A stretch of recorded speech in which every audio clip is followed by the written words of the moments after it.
Hello, traveler. Have you ever walked away from a conversation carrying that bitter taste of injustice? You know that feeling, like something wrong just happened, and you can't quite shake it. Have you ever argued with someone who twisted everything you said, who tried to provoke you, diminish you, or just tried to win by shouting louder? Maybe you even tried to argue back. Maybe you tried to explain yourself or prove that you were right. And in the end, you just lost time, energy, and peace. Nothing was resolved. You just felt drained. If this has happened to you, I need to tell you a truth that few people have the courage to speak out loud. Intelligent people don't waste time with disrespectful individuals. They don't take the bait, and they also don't lower themselves to the level of provocation, no matter how tempting it might be to fire back. And that brings us to today's lesson. They do something much better. They keep power in their own hands. And in today's journey, you are going to learn the method used by emotionally intelligent people to deal with provocations, with indirect attacks, with manipulators, and with toxic individuals. So come with me. First of all, the idea that someone can take our power away from us is rarely true. In practice, what happens most often is actually the opposite. We give our power away to the other person. We hand it over willingly, even if we don't realize we're doing it. As psychologist Viktor Frankl once said, between stimulus and response there exists a space. And it is in that space where our power of choice lives. So the toxic person doesn't actually have the power to control you, to make your decisions for you. What they have is the power to provoke you. But it is you who hands over your personal power when you react emotionally to what they do.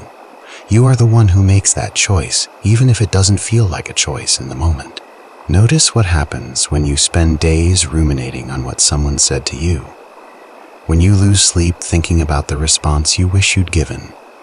When you change your behavior just because someone provoked you. In all of these situations, you are giving away your power. You are falling into the psychological game they set up. You are letting them live rent, free in your head, dictating your emotional state even when they're nowhere near you. That is why the first law of intelligent people is this: never give away your own emotional power. Never offer an impulsive reaction as food for the other person. Write that down so you don't forget it. Second thing, don't react. Respond. Because responding is fundamentally different from reacting, and understanding this distinction changes everything. Toxic people have a pattern, a playbook they follow. They want to destabilize you, to knock you off balance. And why? Because when you get worked up, traveler, when you lose your cool, they gain control of the situation. They can accuse you of overreacting. They can provoke you even further. They can discredit you, or they can simply feed off your stress like emotional vampires. So don't react. Respond instead. Reacting is emotional and impulsive. Responding is strategic and intentional. People with high emotional intelligence intercept their emotions right as they're born, right at the moment of ignition. They use what is called a conscious pause before taking any action. And this pause, which might only be a few seconds long, is called an intentional response. During this pause, you do a microanalysis. You think, does this deserve my energy? What is the best way to respond while preserving my peace? Is this person trying to provoke me on purpose? And then you can say something like, I understand your point. I'll think about it at another time. Or you might say, I am not going to discuss this in that tone. Or perhaps, can we talk about this later when we're both calmer? The key is not to feed the conflict. Put out the fire while it is still small without pouring buckets of emotion onto it. Don't add fuel. Don't escalate. Keep your composure and your dignity intact.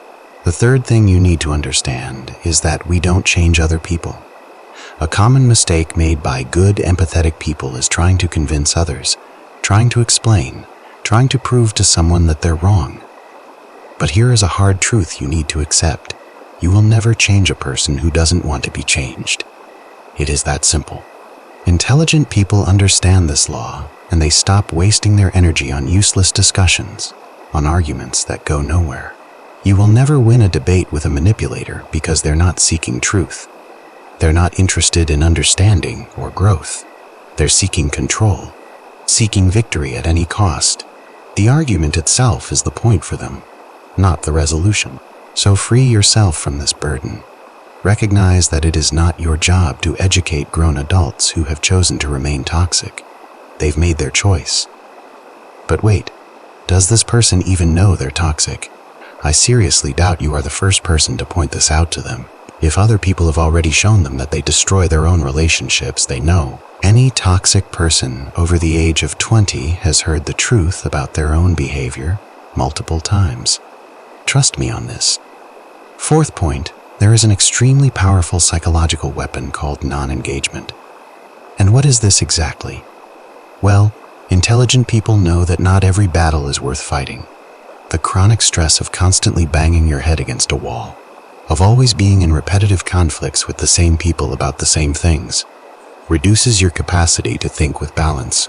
It also reduces your productivity and your overall quality of life. In other words, every useless fight steals life from you. It robs you of time and energy you could be investing in things that actually matter. So sometimes the best response is silence. And pay attention here.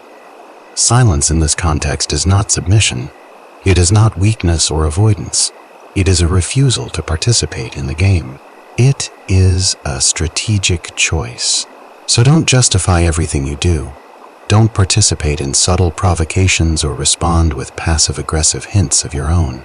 Change the subject in an elegant, polite way, and cut the interaction when the conversation turns into an attack.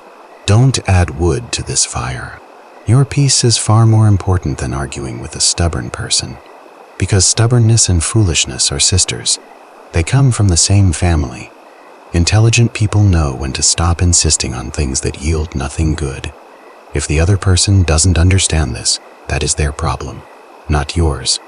Let them figure it out on their own time. This brings us to the question of boundaries. Boundaries are a tool for emotional self-protection.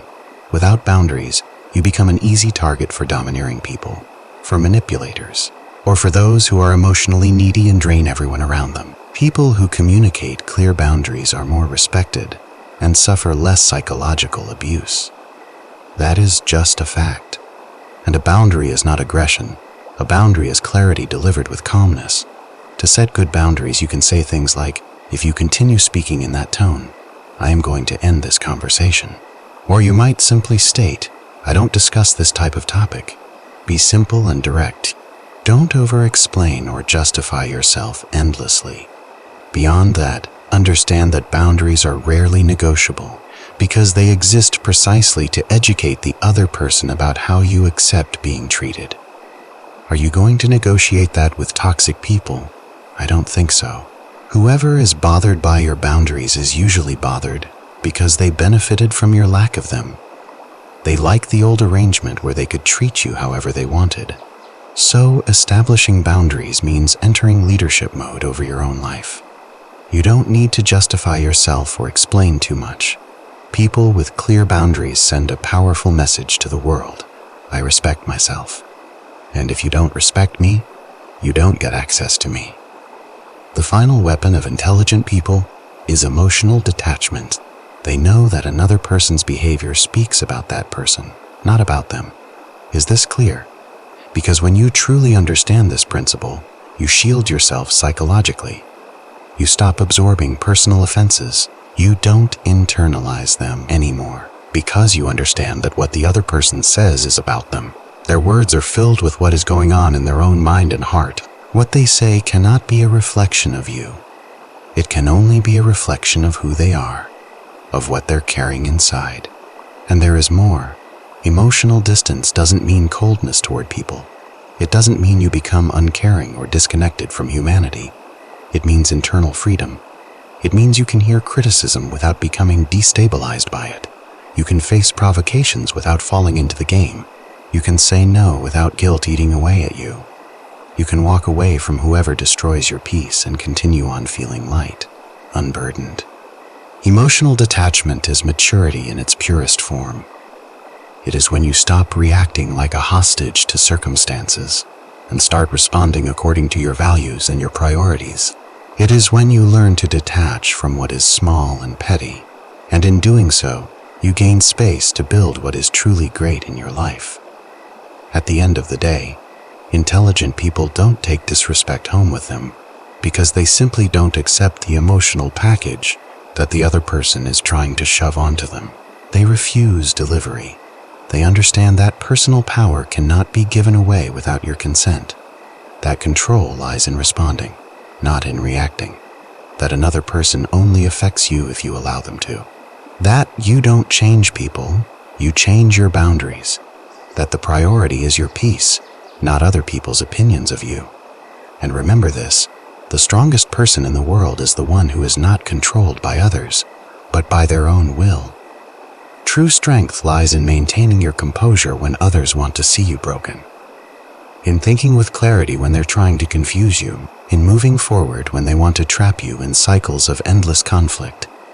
And when you learn this, when you truly internalize these principles, you stop reacting to the world and you start leading your life. You become the author of your own story instead of a character in someone else's drama. Stay safe, traveler. I'll see you on our next journey.